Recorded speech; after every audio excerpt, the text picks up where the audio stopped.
the cost of machine washable wool is that it strips wool of pretty much all the beneficial features that makes wool wool.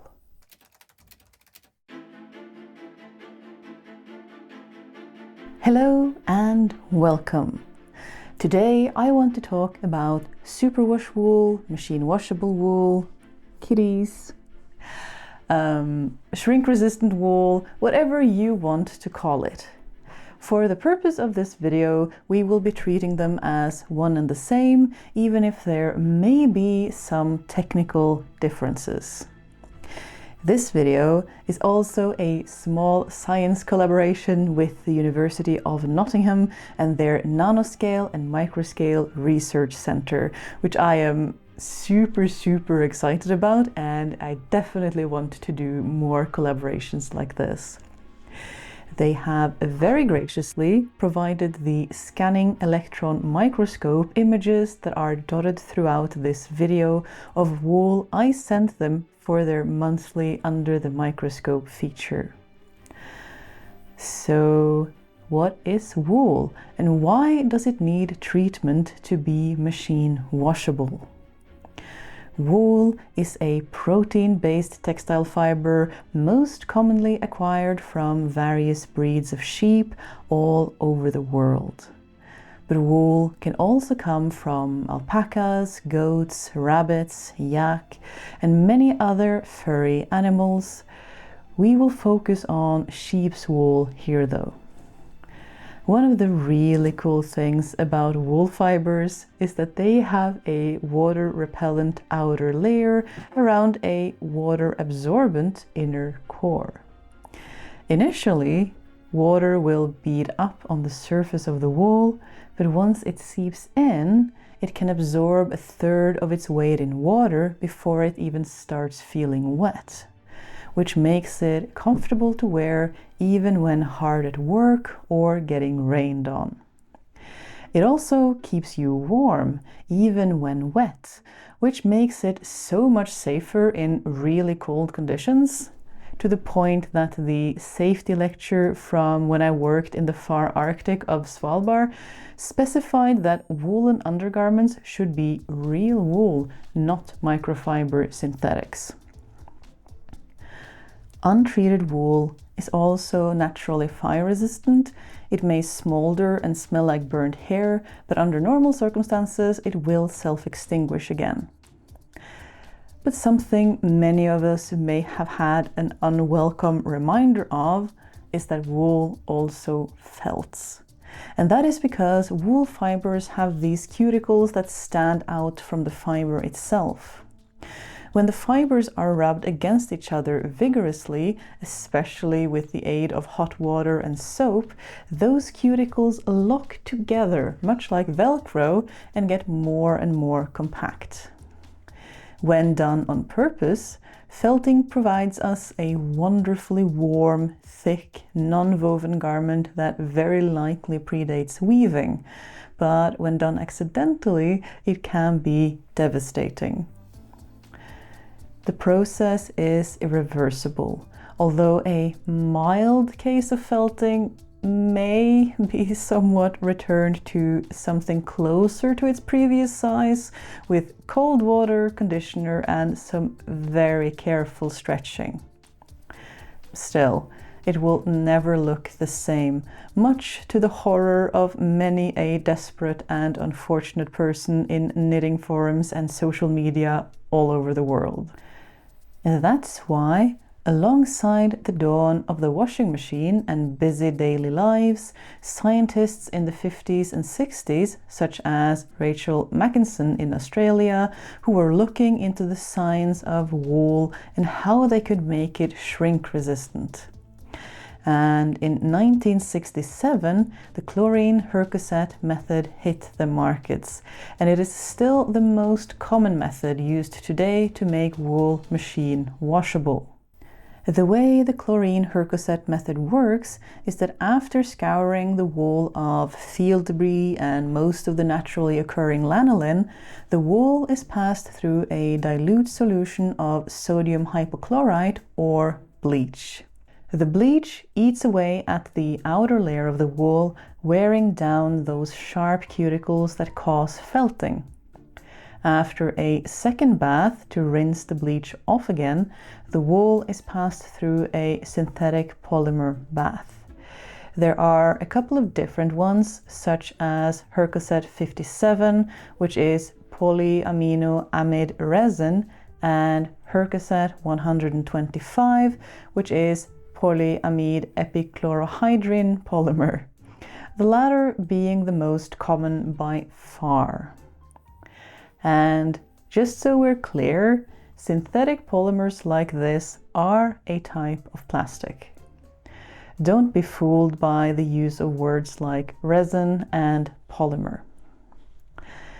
So they coat the wool in this plastic to seal it up again after they wore down the outer layer. And lastly, they apply a softener to give it that smooth machine washable feel.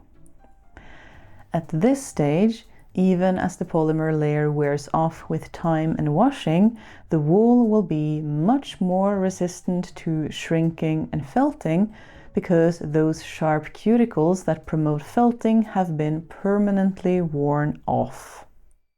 I've tried to figure out approximately how much per weight of the superwash wool is the resin, but have been unable to do so. If you have a source for that, do let me know in the comments. I am curious.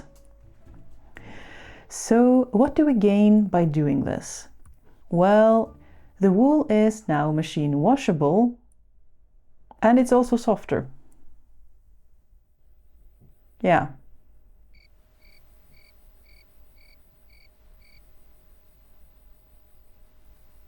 There are several challenges with this treatment though, and as an environmental chemist, you know I'm going to point out some of the more obvious ones to me. The first is that this process uses a lot of water with diluted chemicals, leading to a high risk of contaminating local rivers and waterways. The epichlorohydrin that is used in the Hercosett 125 are also an organohalogen, which we know are harmful to the environment, especially aquatic organisms. And industrial scale anything is very, very different from home use. Because of this, many production plants cannot meet the maximum pollution regulation in wealthier countries and have to move their production to poorer countries with laxer rules, even as they import the finished product back into their own markets, leading to a kind of growing global injustice where richer countries have less damaged environments and the ecosystems of poorer countries are collapsing at a faster rate. So typical of our modern industrialization. There are costs to the consumer too, depending on what properties you are willing to sacrifice in order to get wool you can throw in the washing machine. I mean, the cost of machine washable wool is that it strips wool of pretty much all the beneficial features that makes wool wool. The resin layer behaves differently than the original cuticle layer, meaning treated wool loses that amazing 30% water absorbency. It is also colder and less elastic, to the point that I have heard people refer to superwash wool as cold wool. It also, and this may just be a personal preference, but when I worked with some superwash treated wool I inherited recently, I also really didn't like how my hands got all sweaty and clammy in a way they never do when I work with untreated wool. That leads us into my next point too, which is that this polymer layer is synthetic.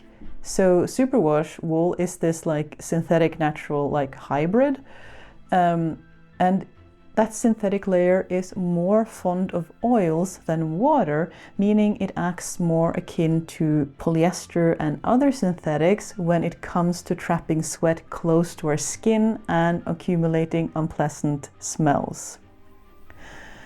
I've done a whole video on why polyester gets that telltale stink if you are curious about that. It is also no longer flame retardant and will not necessarily self-extinguish. There's also a really interesting discourse around whether or not superwash treated wool release microfiber particles into the environment. It would make sense to assume that they do, right? Seeing as there is a polymer layer coating the outside of our wool fiber that wears down over time. However, a study made its way through wool circles where the industry itself claims that it does not. They could at least not find any with their microscopes. Now, I have been taught to apply a healthy dose of skepticism to industry-funded and written research papers. There is a reason why affiliations and funding sources should get disclosed in research papers these days. They themselves state that their thesis was to prove that superwash wool does not release microplastics, which is just bad experimental design 101. Ideally, you don't want to design an experiment that proves what you want it to prove. It is far more robust and often more challenging to design an experiment that tries to disprove the original thesis. They also washed the wool a few times first to simulate laundry, but didn't measure the water from those previous wash cycles as far as I could tell, which, why not? I would also be really curious, again, as an environmental chemist who worked exclusively with chemicals in solution, to have a look at the water in which they tested and looked for microfibers. They may have failed to find physical microfibers from their wool, but what about the water? Would we find traces of the dissolved resin fragments in the solution? What about 3, 6, 12 months later? Are microbes able to break the resin down and use it for food?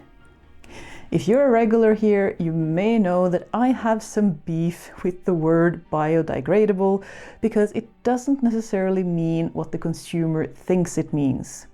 And just because it breaks down once does not always mean that it will continue to do so and actually get integrated back into the carbon food cycle. Now, there are more methods available for making wool shrink resistant, and more work is being done to ensure these methods get better and better and hurt the environment less. There is a Japanese method that omits the chlorine step entirely and enzymatic processes that use far less chemicals, so development is definitely happening in this field. Hopefully, we will see more sustainable methods come into the mainstream over time, because we know that a lot of busy people will always prioritize being able to throw their wool in with the rest of their laundry over most other features. And those people absolutely need those alternatives. Again, and I keep saying this, but I am not interested in shaming or judging anyone for your choices. I simply want to share this kind of information with you, and then you can make your own informed decisions. Systemic issues and individual choices are two very different things.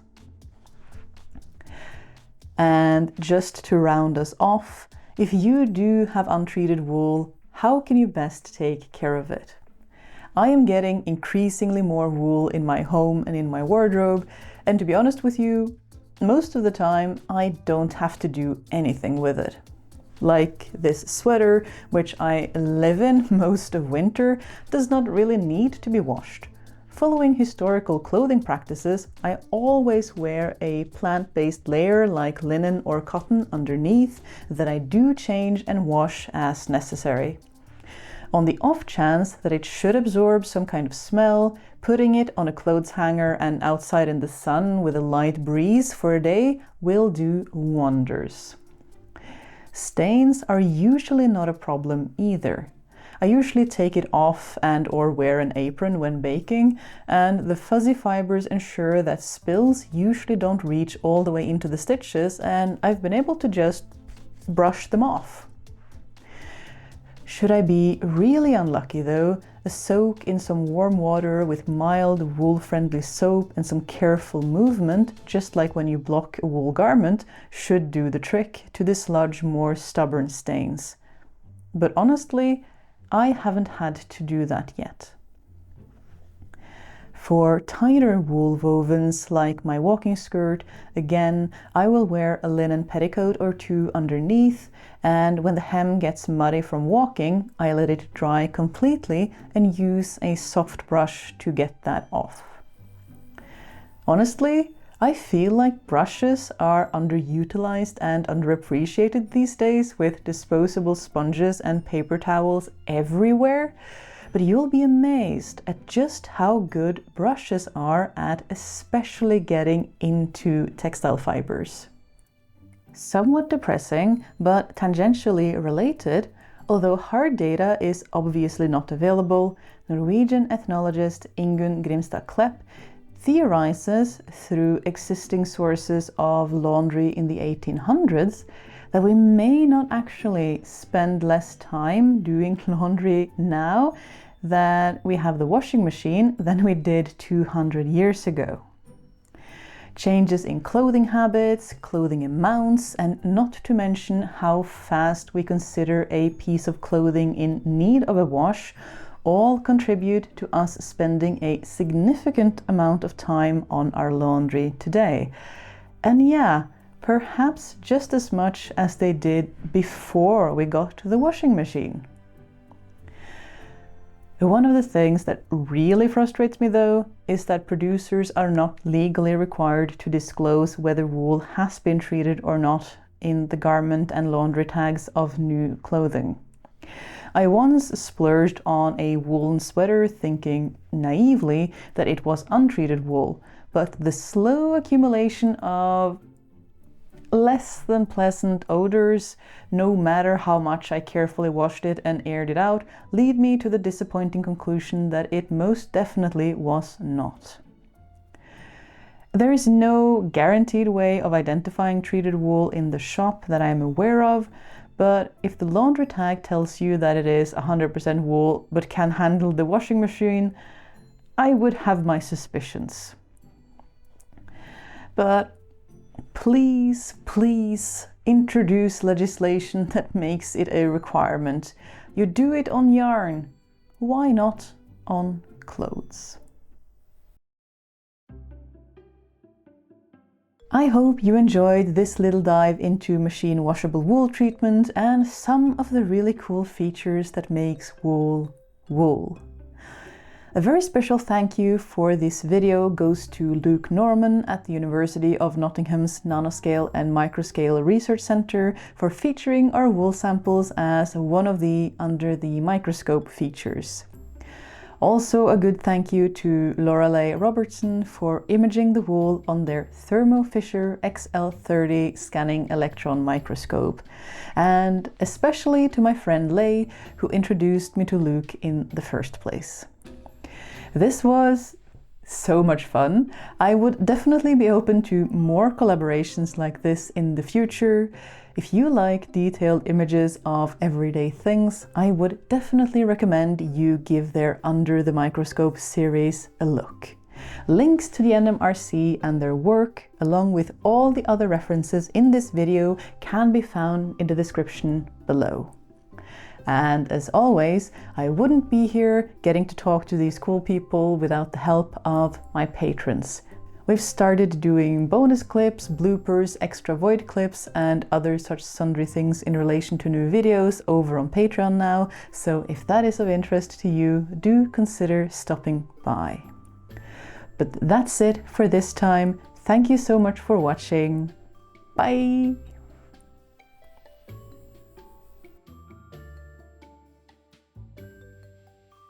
Today I want to talk about superwash. Madam, microphones are not snacks, still. I thought we talked about this. Hmm.